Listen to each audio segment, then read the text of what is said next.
Matt Hall and Grant Flanders from inside Bramlage Coliseum, where K-State gets the narrow win over George Mason, 59 to 58. Very narrow, yes. They led by 20 at halftime. Yeah.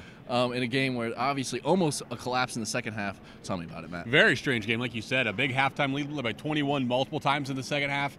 Even with like 3 minutes left, I think they stretched it back out to a 12-point lead. So many times this game felt like it was over. Cam Stokes hit a three with about a minute and a half left that made it, I think, a 5-point game. Again, it felt over. It just never was.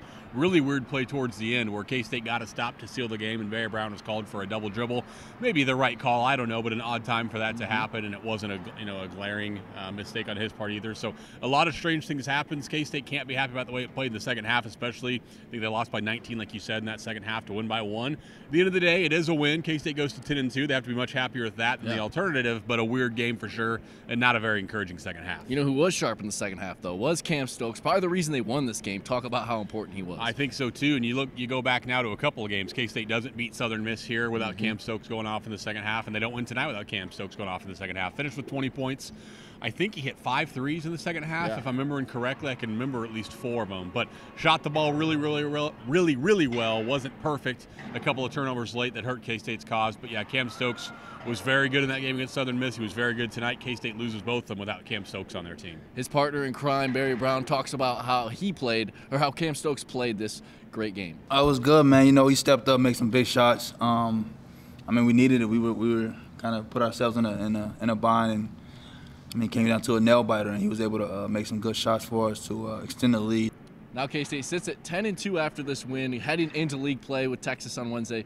Talk about, is this a concerning win, this tight win, or talk about it. It is. I mean, it's funny. I felt very differently early in the game. You know, this game was a 20-point game and then 21 in the second half. I looked at this and thought, well, shoot, K-State, you know, they come back and they play well against Southern Miss in the second half. They play pretty well against Vandy. Now they're going to blow out George Mason. I thought K-State was building a lot of momentum going into conference play. I think it's obvious that they took a lot of that away with the way George Mason came back and K-State collapsed in the second half of this game. I will say, for better or worse, this will annoy some people. Some people will be encouraged by it. I got the sense they were still pretty confident in postgame. I didn't feel like Barry Brown or Cam Stokes were. I think they were concerned with how they played, but it didn't shake their confidence. I'm not concerned that K-State's going to be down going into Big 12 play because I think they're happy to win basketball games that they've been doing lately.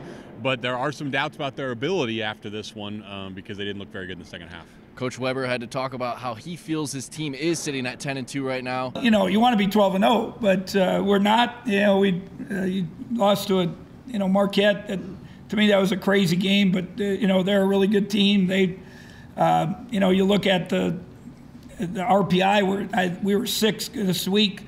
I think our schedule was a little tougher. I don't understand the net, to be honest, and I have some questions about it because some teams have played 300-level teams, and then their defense and offensive efficiency is really high because they win by 30, 40 points.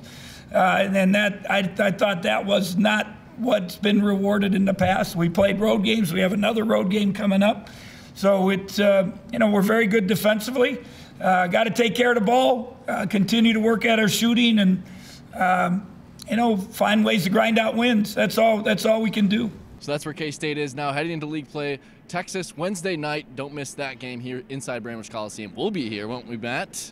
I'll be here. I mean, I assume so. For Matt Hall, I'm Grant Flanders for K-StateOnline. Tell your friends.